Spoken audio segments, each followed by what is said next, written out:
very important deduction we are doing right now. Deduction under section 80 double G. ये ना पता ही नहीं लगती क्वेश्चन में देनी है। देनी किसको है? देनी उस बंदे को है जिसको HRA नहीं मिल रहा, जिसको रेंट फ्री अकोमोडेशन नहीं मिली हुई, जिसका अपना घर नहीं है इंडिया में, वो रेंट पे रह रहा है। बिजनेसमैन हो सकता है, एक बिजनेसमैन है, उसके पास अपना घर नहीं है लेकिन वो रेंट पे रह रहा है। तो ये जो 80 डबल जी की डिडक्शन है, this is in respect of rent paid है। ये deduction in respect of rent paid for certain necessities. Certain necessities वो जिसके पास HRA भी नहीं मिल रहा, जिसके पास रेंट फ्री अकोमोडेशन भी नहीं है, जिसके पास घर भी नहीं है अपना, वो किराए के मकान पे बेचारा रह रहा है, तो किराए के अगेंस्ट डिडक्शन है ये डिडक्शन अंडर सेक्शन 80 डबल जी। 5 मार्क्स की कई बार फ्रंट पे आ जाता है question. A businessman having gross taxable income of rupees 3,60,000 before allowing this deduction and pays a rent of 5,000 per month at Varanasi. Calculate a deduction under section 80 double G. ये question आया paper में। तो deduction under section 80 जी double जी, इसकी limits है like HRA, जैसे HRA की limits थी। तो 3 लिमिट्स है बेटा। पहली लिमिट है ₹5,000 per month. Second is 25% of gross taxable income, वही ग्रॉस टैक्सेबल इनकम जो 80G के लिए निकालते हैं। GTI minus long term capital gain minus deduction सारी 80C to 80U तक एक्सेप्ट 80G एग्जम्प्टेड इनकम्स, वो सारी माइनस करके, तो वो सारा करके उठा ये हमारे पास आ जाएगी। तो 25% ऑफ ग्रॉस टैक्सेबल इनकम दूसरी लिमिट। तीसरी है rent paid minus 10% of gross taxable income. तो इस क्वेश्चन में तो ग्रॉस टैक्सेबल इनकम हमें गिवन है, 3,60,000 इज ग्रॉस टैक्सेबल इनकम, ये ऑलरेडी गिवन है।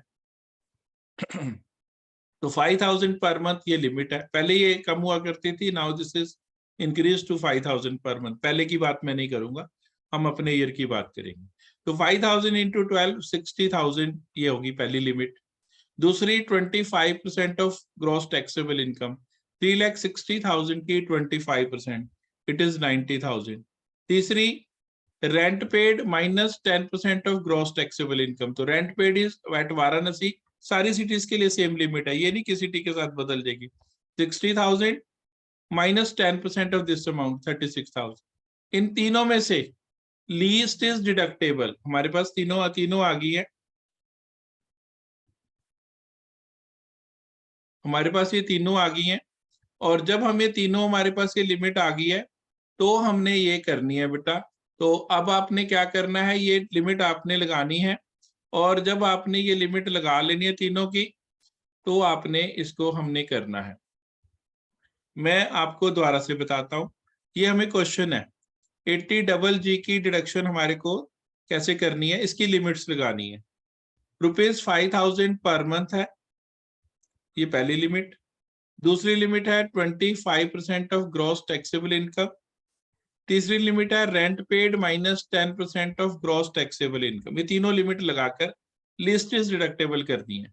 तो 5,000 per month for all India basis पे, किसी सिटी के लिए डिफरेंट नहीं है। तो 5,000 इंटू 12 60,000 लिख लिया। 25% ऑफ ग्रॉस टैक्सेबल इनकम, 3,60,000 का 25% 90,000 आ गया उठा। तीसरी limit rent paid minus 10% of gross taxable income, 60,000 minus 36,000 करके 24,000 आ गया। लीस्ट इज डिडक्टेबल, जो लीस्ट इज डिडक्टेबल है वो हमने कर दी। Gross total income 3,60,000 less deduction under section 80 double G, जो तीनों में से लोएस्ट है, 60,000 90,000 और 24,000 में से जो लोअर होएगी। लोअर कितनी है 80 डबल जी की 24,000, ये माइनस कर दिया बेटा। तो जो हमारे पास वैल्यू बचेगी बेटा, that is total income will be 3,36,000। ये हमारी 80 डबल जी की डिडक्शन ऐसे कैलकुलेट की जाती है। हम इस क्वेश्चन को बदल देते हैं, ये आ गया 6,000 पर मंथ वाराणसी पे हो गया, और ये 480 हो जाती है। अब हम इस क्वेश्चन को दोबारा करते हैं। A businessman having gross total income taxable income 480, तो इसकी 80 डबल जी की डिडक्शन निकालनी, तो ₹5,000 पर मंथ ये फिक्स्ड है, 60,000, 25% ऑफ ग्रॉस टैक्सेबल इनकम, तो ये 480 हो गया बेटा, 4,80,000 का 25%, it will be 1,20,000. Rent paid minus 10% of salary one. Rent paid is 72,000 minus 10% of salary one, 48,000. तो ये हमारे पास आ गया 24,000. तो लीस्ट इज डिडक्टेबल, तो हमारा कितना रह गया बेटा, 4,80,000 हमारी अमाउंट होगी, माइनस 24 चला गया, तो हमारे पास जो बचा amount that is 4,56,000. 4,56,000. This is the amount which we are going to do. कर दिया. अब ये 80G की deduction, very very important deduction. पहले आपने बेटा ये सारी डिडक्शंस दे देनी है जो ऊपर लिखी हुई हैं. सारी डिडक्शंस करने के बाद फिर आपने ये वाली डिडक्शंस आपने देनी है. क्या डिडक्शन है ये डिडक्शन है donation to certain funds and charitable institutions. इसके बेटा हमने 3 पार्ट्स बनाए हैं. Before I start with this, 3 चीजें आपने ध्यान रखनी होती हैं. एक तो जो आपने डोनेशन देनी है वो इंडिविजुअल को नहीं देनी, किसी फंड को देनी है, किसी इंस्टीट्यूशन को देनी है. वो चैरिटेबल इंस्टीट्यूशन भी हो सकती है, वो रिलीजियस इंस्टीट्यूशन भी हो सकती है, वो एजुकेशनल इंस्टीट्यूशन भी हो सकती है, वो स्पोर्ट्स एसोसिएशन भी हो सकती है, वो मेडिकल इंस्टीट्यूशन भी हो सकती है. तो ऐसी कोई भी इंस्टीट्यूशन. जो दूसरी बड़ी इंपॉर्टेंट चीज है, डोनेशन काइंड में नहीं होनी चाहिए. चेक से दो, कैश से दो. कैश से दे सकते हो मैक्सिमम अप टू ₹2,000. अगर 5,000 की डोनेशन दे दिया किसी भी इंस्टीट्यूशन को तो वो क्वालिफाई नहीं करेगी, उसकी डिडक्शन नहीं मिलेगी, इग्नोर इट. किसी को क्लॉथ दे दिए पुअर बच्चे को, वो भी नहीं क्वालिफाई करेंगे. किसी को मैंने ब्लैंकेट्स दे दिया है, वो भी नहीं क्वालिफाई करेगा. और फिर तीसरी बड़ी इंपॉर्टेंट कि जिस भी इंस्टीट्यूशन को मैंने डोनेशन दी है वो पब्लिक एट लार्ज के लिए काम करे, पर्टिकुलर रिलीजन के लिए काम ना करे, पर्टिकुलर कास्ट के लिए काम ना करे, पर्टिकुलर जो उनकी वो है कास्ट उसके लिए काम ना करे. जैसे अग्रवाल है तो अग्रवाल के लिए काम ना करे, सूद है तो सूद के लिए काम ना करे, अपनी जो उसकी कास्ट है उस पर्टिकुलर कास्ट के लिए काम ना करे. He should work for public at large, जैसे SGPC करती है, जैसे हमारा सनातन धर्म करता है, सारे बेटा हमारे. तो ये ध्यान रखना है. अब ये 3 चीजें अगर आपको ध्यान है तो फिर हमें ये याद करनी है ग्रॉस क्वालिफाइंग अमाउंट में कौन कौन सी चीजें आती हैं. इसकी हमारे पहले से भी हमने एक वीडियो बताई है, लेकिन हम इसको सिर्फ शॉर्टकट में समझाएंगे कि कैसे टोटल बनता है बेटा. I will explain you. ये 9 नेशनल फंड्स हैं, ये ए पार्ट में आएंगे जिसपे कोई लिमिट नहीं लगती. These are 9 national fund. National cultural fund, national children fund, National Sports Fund, National Technology Fund, National Illness Assistance Fund, National Blood Transfusion Council and State Council for Blood Transfusion, National Foundation for Control of Drug Abuse, National Foundation for Communal Harmony and National Defense Fund. ये 9 national funds है बेटा हमारे. इसके बाद 3 हमारे पास Gandhi family के funds हैं, आप देख रहे हैं. Jawaharlal Nehru memorial trust, Indira Gandhi memorial trust, Rajiv Gandhi foundation. फिर ये हमारे पास 4 प्राइम मिनिस्टर के हैं, इसमें 3 लिखे हैं, चौथा और एक ऐड हो गया, prime minister cares relief fund, prime minister cares fund, PM cares fund, वो भी लिखना है बेटा. मैं यहाँ पर जोड़ देता हूँ क्योंकि जगह नहीं है हमारे पास. PM केयर फंड ये भी 100% क्वालिफाइड है. तो 4 ये प्राइम मिनिस्टर के हैं. Prime minister national relief fund, prime minister Armenia earthquake relief fund, prime minister drought relief fund. ये गलत जगह लिख दिया, यहाँ लिखते हैं बेटा, ये 100% वाला है. ड्रॉट रिलीफ फंड जो है वो 100% नहीं है, उसको उसके साथ नहीं लिखा, इसलिए हटा दिया वहां. फिर चीफ मिनिस्टर रिलीफ फंड, ये कोई भी चीफ मिनिस्टर का, महाराष्ट्र, गुजरात, आंध्र प्रदेश, उत्तराखंड, किसी भी स्टेट का नाम आ गया तो CM रिलीफ फंड. फिर अफ्रीका पब्लिक कॉन्ट्रीब्यूशन फंड, फिर जिला साक्षरता समिति, approved universities of national eminence, Ganga clean fund and स्वच्छ भारत कोष, central welfare fund of army and air force and Indian naval benevolent fund, ये सारे ये ए पार्ट में आते हैं। ये याद कैसे करनी है उसकी हमारी अपनी अलग से वीडियो है, आप उसको देखें, डिटेल्ड में आपको वो प्रोसेस समझ आ जाएगी। फिर इसके अलावा ये 24 फंड्स हैं, इन 24 फंड्स के अलावा जितने फंड्स रह गए वो सारे विद लिमिट में आएंगे, ऑल अप्रूव्ड फंड्स, लेकिन अप्रूव्ड होने चाहिए, अनअप्रूव्ड को नहीं है। अगर वो लिखता है कि payment made to Taj Mahal unapproved, नहीं मिलेगी डिडक्शन। अप्रूव्ड एजुकेशनल इंस्टीट्यूशन को दिया, यस, फिर बी में आ जाएगा। Donation to approved places, approved है, देखो वर्ड में फर्क है बेटा, approved it has an importance, approved होना चाहिए। Approved places, religious places, educational institution सारे अप्रूव्ड है। स्पोर्ट्स एसोसिएशंस जो अप्रूव्ड नहीं है उसको नहीं देते हम। Hospitals, institutions approved for family planning, Indian Olympic association and local authorities, ये सारी को जोड़कर ए और बी दोनों को जोड़कर ए नो लिमिट फंड्स है, बी विद लिमिट फंड्स है। दोनों का बेटा अपना अपना रोल है। एक ए लिमिट फंड्स है, ए में ए लिमिट फंड्स है, बी में विद लिमिट फंड्स है, दोनों को जोड़ लेना आपने। दोनों को जोड़कर जी के हुए आ जाएगी, इनकी डिडक्शन मिलेगी। हमने पहले अलग कर लिया है कि इनको डिडक्शन देनी है जी के हुए की। फिर ये तो हमने ऐड के लिए लिखा है, इसको नहीं देखना। फिर ए अमाउंट लिखना है टोटल, ये फुल अमाउंट ऑफ ए, इसका जितना टोटल अमाउंट बना है वो यहाँ आ जाएगा, नेट क्वालिफाइंग अमाउंट में क्वालिफाई करेगा।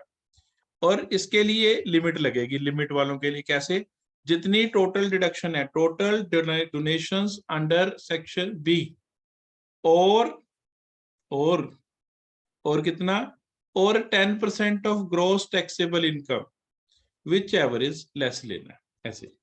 तो ये हमने ऐसे बना लेना, एक्चुअल डोनेशन अंडर बी और 10% of gross taxable income whichever is less. तो बी का टोटल कर लेना है और 10% ऑफ ग्रॉस टैक्सेबल इनकम निकाल लेना है। ग्रॉस टैक्सेबल इनकम निकालने के लिए ये आप देखें नीचे हमने लगा रखा है, ये वाला रूल लगेगा, ये वाली। अगर आप इसको ध्यान से देखें कैसे होएगा, जीटीआई में से deductions under section 80C to 80U लगा देनी है एक्सेप्ट 80G। यही same gross taxable income 80GG में लगती है।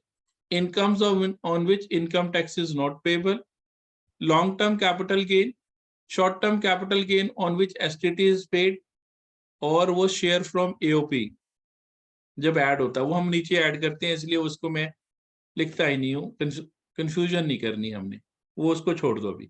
Gross total income minus long term capital gain minus short term capital gain on shares on which STT is paid, और सारी deduction under section 80C to 80U तक की सारी देके उसका 10%, ये वाला 10% ये इसके लिए है। और एक्चुअल डोनेशन अंडर बी, जो बी का टोटल है, ए का पार्ट और इन दोनों में से जो लोअर है वो ले लेना।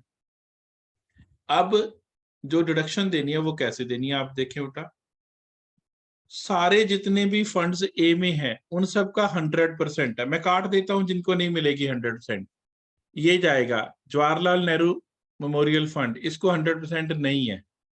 Jawaharlal Nehru memorial fund, Gandhi family सारी जाएगी, इंदिरा गांधी नहीं है, राजीव गांधी नहीं है, prime minister drought relief fund नहीं है, ये चार को छोड़ दे, बाकी सबको 100% है, सारे उधर चले गए हैं। नीचे से भी दो आते हैं जिनको 100% है, एक फैमिली प्लानिंग वाला और एक इंडियन ओलंपिक एसोसिएशन वाला। इन दो को नीचे से ले आया, मतलब इन एक्चुअल दो कम हो गए सारे सिस्टम में। ए वाले में से 4 कम हुए थे, 4 में से 2 आ गए, 2 रह गए अभी भी। गांधी फैमिली की जगह हम लिखेंगे फैमिली प्लानिंग आ गई, और ये prime minister drought relief fund की जगह इंडियन ओलंपिक एसोसिएशन आ गया। बाकी पूरे हो गए हमारे, इन सबको 100% टोटल। अब इसके बाद जो बैलेंस बचा उसका 50% दे देना, जितना भी बैलेंस बचा। बैलेंस कैसे निकालेंगे, एन के हुए माइनस 100% वाले फंड्स माइनस कर दिए, जो बचा उसका 50% कर देंगे, और जो भी बचेगा उसका हम 50% करते ही हमारा ये 100% और 50% वाले को जोड़ते ही हमारा amount of deduction under section 80G आ जाएगा। लेकिन एक चीज का ध्यान रखना है, ये जो अमाउंट आया it should never exceed the amount of NQA. NQA से ज्यादा नहीं होना चाहिए। पेपर में क्वेश्चन आया 5 मार्कर, एनक्यूए से ज्यादा बनती थी डिडक्शन, बच्चे वो देखा है गलत हो गया। तो आपने हमेशा ध्यान रखना है कि जो आपकी ये डिडक्शन का अमाउंट है ये कभी भी एनक्यूए से ज्यादा नहीं हो सकता। ये आपने बड़ा इंपॉर्टेंट ध्यान रखना। अब हम इसको करने के लिए 2 प्रैक्टिकल क्वेश्चन अभी करेंगे। अब आप स्क्रीन पे देख रहे हैं क्वेश्चन है, ये क्वेश्चन घर से नहीं डाला मैंने, ये पेपर में आया, ईयर भी लिखा होगा, शायद पुराना क्वेश्चन है, डेट मैंने चेंज नहीं करी है, बट उससे कोई फर्क नहीं पड़ता, इसमें ज्यादा फर्क नहीं है। जो अमेंडमेंट थी, जो नंबर ऑफ फंड्स थे वो मैंने बढ़ा दिए घटा दिए, जो करने थे कर दिए। अब आप ये देखें क्वेश्चन को, mister Varun Rampal whose total income is 70 lakhs including 20 lakh as LTCG, LTCG हटा देना, 50 लाख लेंगे क्योंकि एक्ट कहता है कि 50 लाख की ही वो मानी जाएगी। Makes the following donation during the previous year, तो प्रीवियस ईयर अपना लेना है 21-22। तो जो सबसे पहले जो अपना ग्रॉस टैक्सेबल इनकम ले लेनी है। इस क्वेश्चन में जो हमारी ग्रॉस टैक्सेबल इनकम है वो आ गई हमारे पास, ग्रॉस टैक्सेबल इनकम हमारी आ गई, gross taxable income 50 lakh minus 20 lakh, sorry 70 lakh minus 20 lakh, 50 lakh, पहले ये निकाल के रख ली बेटा। अब आप ध्यान से देखें कैसे होएगा, इस सारे सिस्टम को हम करने लगे हैं। आप देख रहे हैं पीएम नेशनल रिलीफ फंड, ये ए में आएगा, पीएम नेशनल रिलीफ फंड ए में आ गया। नेशनल डिफेंस फंड ये भी ए में आएगा। म्युनिसिपल कॉर्पोरेशन ये बी में जाएगी। CMC for promotion of family planning ये भी बी में जाएगा। Mister Sunil Dutt, this will not qualify, individual को डोनेशन विल नॉट क्वालिफाई, ये लेंगे ही नहीं। नेशनल चिल्ड्रन फंड ये ए में जाएगा। जवाहरलाल मेमोरियल फंड ये भी ए में जाएगा। Temple of public worship for repairs ये बी में चला जाएगा। आपने सारे लिख लिए, अकॉर्डिंग टू ए बी बन गया। ए का टोटल किया, ये आ गया हमारे पास 6,65,000। बी का टोटल किया, ये आ गया 6,95,000। 6,95,000 और 6,95,000 और 50 लाख का 10%, विच एवर इज लेस, तो 50 लाख का 10% 5 लाख, तो 665 प्लस 5 लाख 11,65,000। ये नेट क्वालिफाइंग अमाउंट तक हमारा निकल गया। तो जब हमारा नेट क्वालिफाइंग अमाउंट तक ये निकल गया तो अब हम आगे करेंगे। आगे बड़ा सिंपल है, it is very simple further. अब आपने क्या करना है, पीएम नेशनल रिलीफ फंड 100% मिलेगी, नेशनल डिफेंस फंड इसको भी 100% मिलेगी, नेशनल चिल्ड्रन फंड इसको भी 100% मिलेगी। इसको 100% नहीं है, जवाहरलाल नेहरू, इंदिरा गांधी और ये पीएम ड्रॉटलीड फंड और राजीव गांधी, इनको नहीं है। फैमिली प्लानिंग 170 ये पूरी ऊपर चलेगी। इन सब का टोटल कर लिया, इन चारों का टोटल बना 585, ये लिख लिया 585। 11,65,000 में से 585 माइनस कर दिया, ये रह गया मेरे पास 580। 580 का 50% किया, इट विल बी 290। तो 290 प्लस 585 दोनों को जोड़ लिया। Amount of deduction under section 80G is 8,75,000 which is lower than this amount, that is correct. इससे कम होनी चाहिए, इससे ज्यादा नहीं होनी चाहिए। अगर इससे ज्यादा हो गई फिर मेरा ये क्वेश्चन गलत हो जाएगा। अब हम आगे चलते हैं, ये हमने क्वेश्चन कर लिया। अब आप स्क्रीन पर देख रहे हैं एक और क्वेश्चन आ गया, एक और बड़ा इंपॉर्टेंट क्वेश्चन आपकी स्क्रीन के ऊपर आप देख रहे हैं, ये भी पेपर का ही question 5 marker. Mister Rhythm, GTI of the previous year 6,50,000 including LTCG of ₹1 lakh. तो हम जीटीआई में से एलटीसीजी माइनस कर देंगे, 550 ग्रॉस टैक्सेबल इनकम, ये लिख ली, पहले लिख लिए अलग से करके। अब हम चलेंगे, सीएम रिलीफ फंड ए में जाएगा। National foundation for communal harmony ये भी ए में जाएगी। नेशनल चिल्ड्रन फंड ये भी ए में जाएगा। Municipal corporation for family planning ये बी में जाएगा। अप्रूव्ड चैरिटेबल इंस्टीट्यूशन ये भी बी में जाएगी। Donation for repair to Taj Mahal ये क्वालिफाई नहीं करेगी, अप्रूव्ड नहीं है, अनअप्रूव्ड था, अप्रूव्ड लिखा नहीं। अब आप क्या करोगे, अनअप्रूव्ड मान ले। अगर लिखा होता अप्रूव्ड मैंने ले लेना था, अगर वो नहीं लिखा आप नीचे नोट दे देते हैं कि हमने इसे अप्रूव्ड मान लिया तो भी आपका चल जाएगा। लेकिन इन द बेस्ट बोनाफाइड जो हमें मिला क्वेश्चन, उसके हिसाब से अनअप्रूव्ड लग रहा है, क्योंकि उसने क्वेश्चन में अप्रूव्ड अलग से लिखा है। तो ये ए और बी कर लिए, 5 क्वालिफाई करी, तो 3 ए में है, 1 2 3, ये तीनों ए में लिख ली। फिर बी में लिख ली दोनों, टोटल कर लिया। ए का टोटल लिखा पूरा 75,000 ए का आ गया इधर। बी का 87,000 ये ले लिया एक्चुअल डोनेशन अंडर बी, और 550 का 10%। अभी आप देख रहे हैं 550 का अगर मैं 10% करूंगा तो 55,000, तो इसका बी पार्ट का टोटल आ गया 55,000 जो क्वालिफाई करेगा। 55 प्लस 75 दिस इज 130 क्वालिफाई करेगा। अब ये 135 आता है, 130 आता है net qualifying amount. CM relief fund इसको 100% मिलेगी, ये दे दी।